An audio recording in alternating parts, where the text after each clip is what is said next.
मैं अपनी 70 साल की ना देख पाने वाली मां को लेकर डॉक्टर के पास गई थी। मेरी मां विधवा थी और पिता की मृत्यु को 20 साल बीत चुके थे।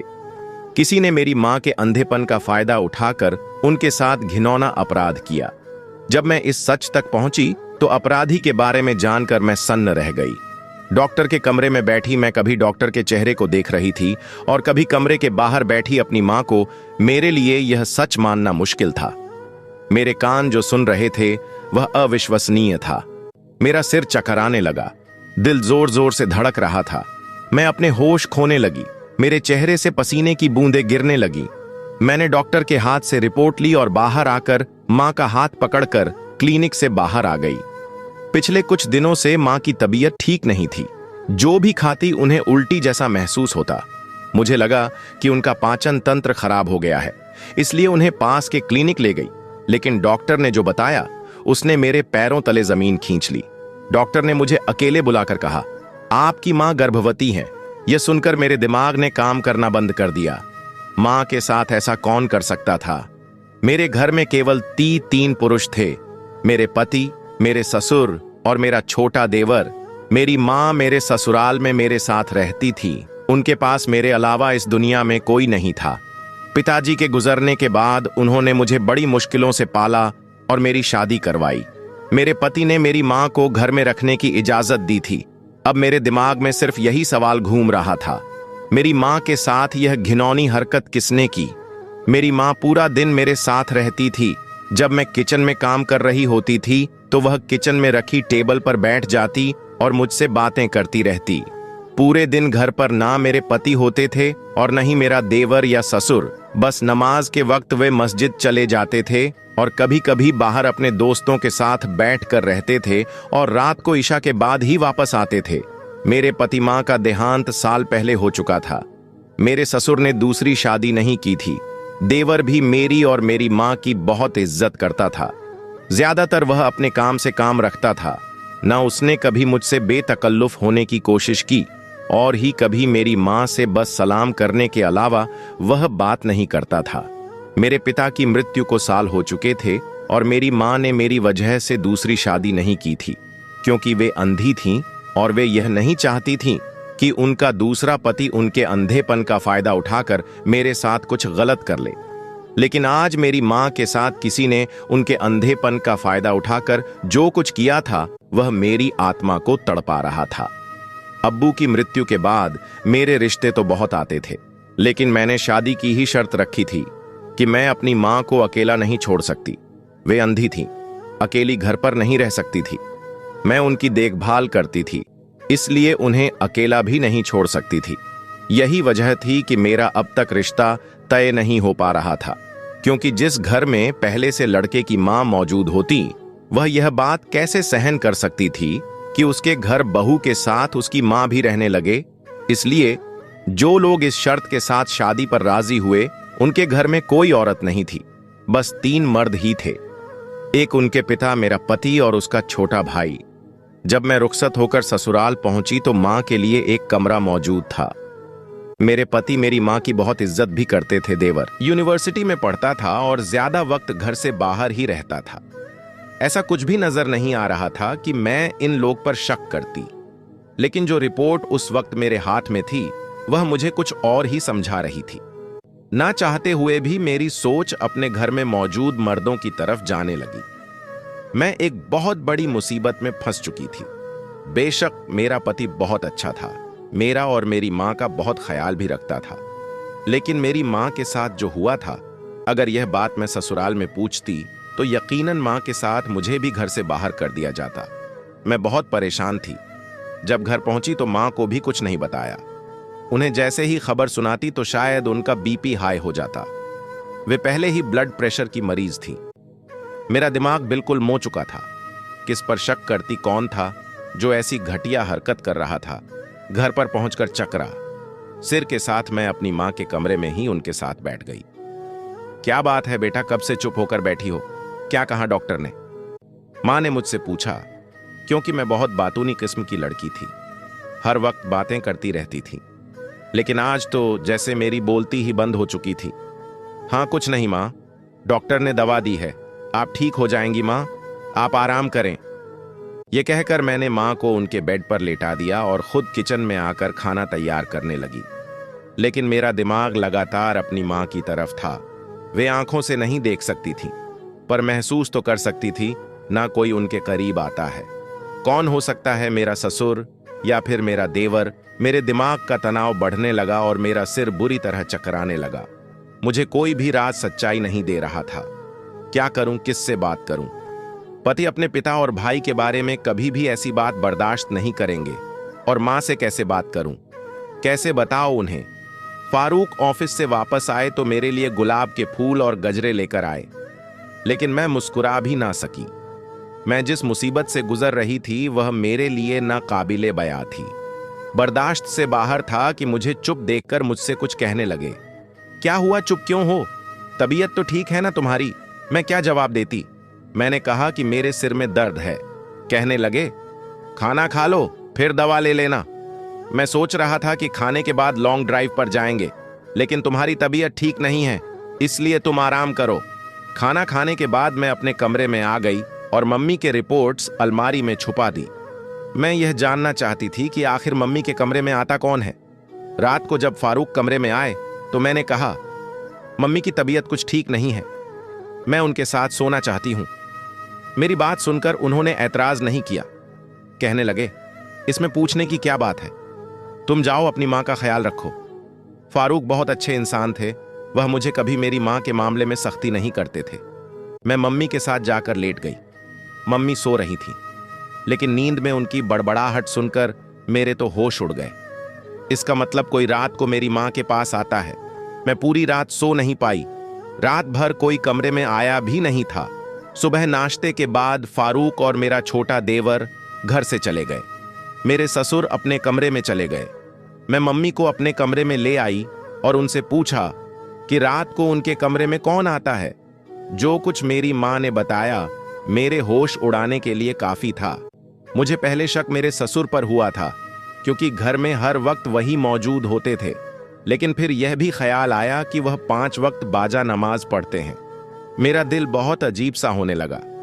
एक तरफ तो वह हर वक्त नमाज पढ़ते हैं कि बातें करते हैं, और दूसरी तरफ कभी मुझे अपने देवर पर शक होने लगता, जो रात तक जागता रहता था। उसके कमरे से टीवी की आवाजें आती थीं।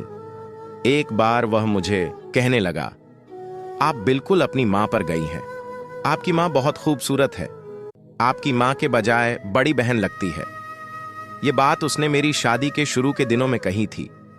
मैंने हंसकर टाल दिया था, लेकिन अब जहन में आते ही मेरे अंदर ऐसी आग लग गई थी जो नाक़ाबिले बर्दा थी। कोई मेरी मां को बेहोश करके उनके साथ जबरदस्ती करता था। मेरी मां को महसूस होता था कि उनके साथ कुछ गैरत की काम किया जा रहा है, लेकिन वह घनोदगी में होती थी। मेरे लिए यह बात नाक़ाबिले बर्दाश्त हो गई थी।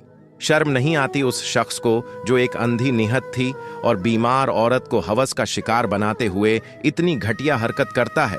मेरी बेबसी यह थी कि अगर मैं आवाज उठाती तो तलाक का दाग मुझे मिल जाता।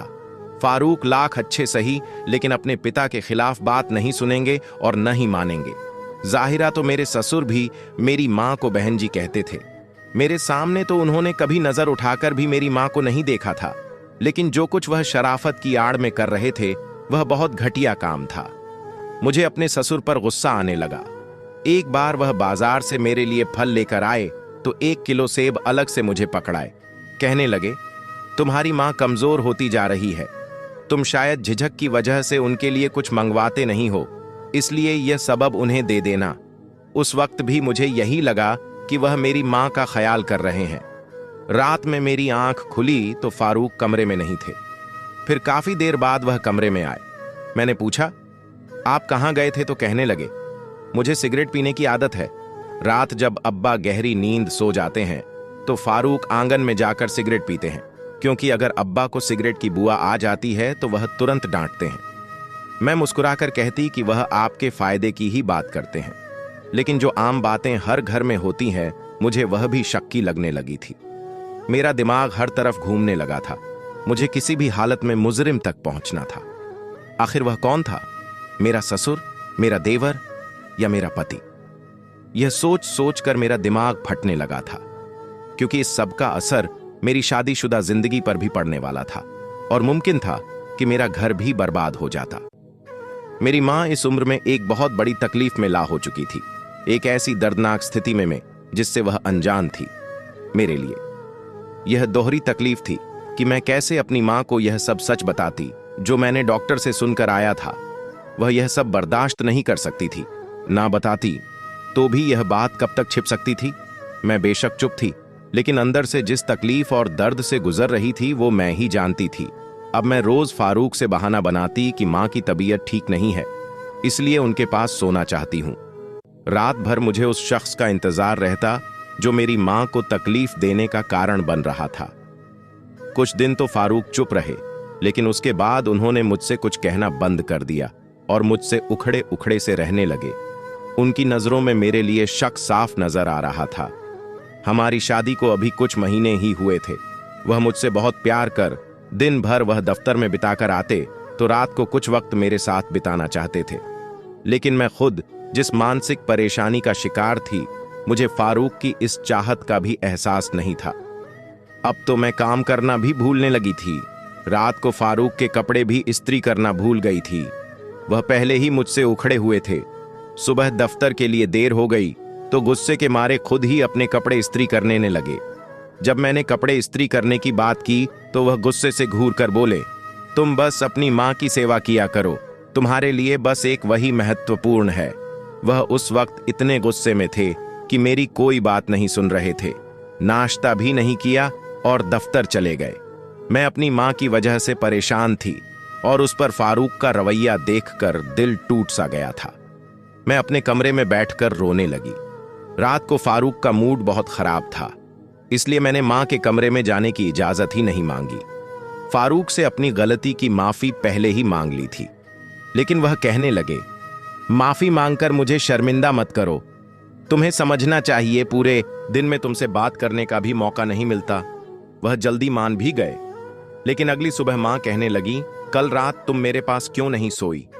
जब तुम नहीं आती तो वह आता है और वह रात मेरे लिए तकलीफ भरी होती है।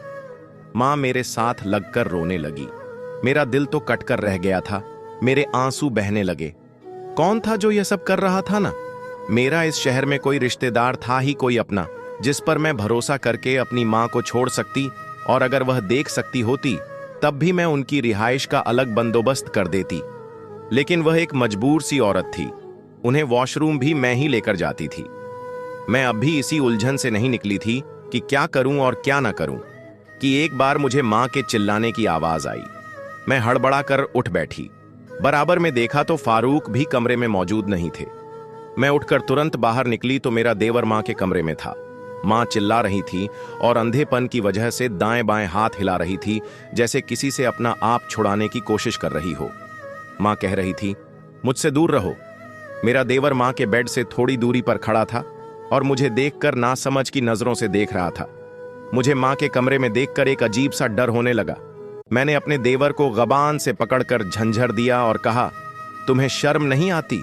मेरी मां के साथ ऐसी घटिया हरकत करते हुए? उसकी तो रंगत ही उड़ गई।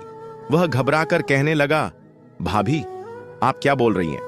मैं तो आपकी मां की चीख की आवाज सुनकर आया हूं। मैंने गुस्से से कहा, झूठ बोल रहे हो, मुझे देखकर बहाने बना रहे हो। तुम रोज मेरी मां को हवस का शिकार बनाते हो। मेरी चीख पुकार पर मेरे ससुर और पति दोनों वहां पहुंच गए। मेरा देवर अपना गरीबा मुझसे छुड़ाने की कोशिश कर रहा था। मेरा पति भी मेरे पास आ गया। मेरा देवर गुस्से से बिफर गया और कहने लगा, आपकी मां मेरी मां जैसी हैं, आपको शर्म आनी चाहिए। ऐसा इल्जाम लगाते हुए मैं तो सो रहा था। आपकी मां की चीखें सुनकर भागकर आया। मैंने कहा, तुम झूठ बोल रहे हो। मेरे पति ने मेरे हाथ से देवर का गबान छुड़ाया और मुझ पर बरस पड़े। कहने लगे, तुमने आधी रात को यह क्या तमाशा लगा रखा है? इस वक्त के पहर तुम चीख रही हो। पड़ोसी क्या सोचेंगे हमारे बारे में? मैंने फारूक की बात को नजरअंदाज किया और कहा, अरमान अच्छा लड़का नहीं है। ये रोज रात को मेरी मां को बेहोश करके उनके साथ मेरी बात अभी यही पहुंची थी कि एक जोरदार थप्पड़ मेरे मुंह पर लगा। मैं दूर जाकर गिरी। फारूक गुस्से से चिल्लाकर बोले, क्या बकवास कर रही हो तुम? जो तुम्हारे मुंह में आएगा वही बोलोई। तुम होती कौन हो मेरे भाई? पर इल्जाम लगाने वाली मेरे ससुर इससे भी ज्यादा गुस्से में थे। कहने लगे, हमने उसकी मां को बेसहारा समझकर बहन बनाकर अपने घर में रखा है और यह हमारी मेहरबानी के बदले हमारे ही बेटे पर इल्जाम लगा रही है। आखिर वही हुआ जिसका मुझे डर था। मेरा घर टूट रहा था। फारूक ने कहा, तुम्हारी मां इस घर में नहीं रह सकती, मैं उनका कहीं और इंतजाम कर दूंगा। मैं पहले ही मानसिक आघात का शिकार थी। अपनी मां को लेकर कहां जाती?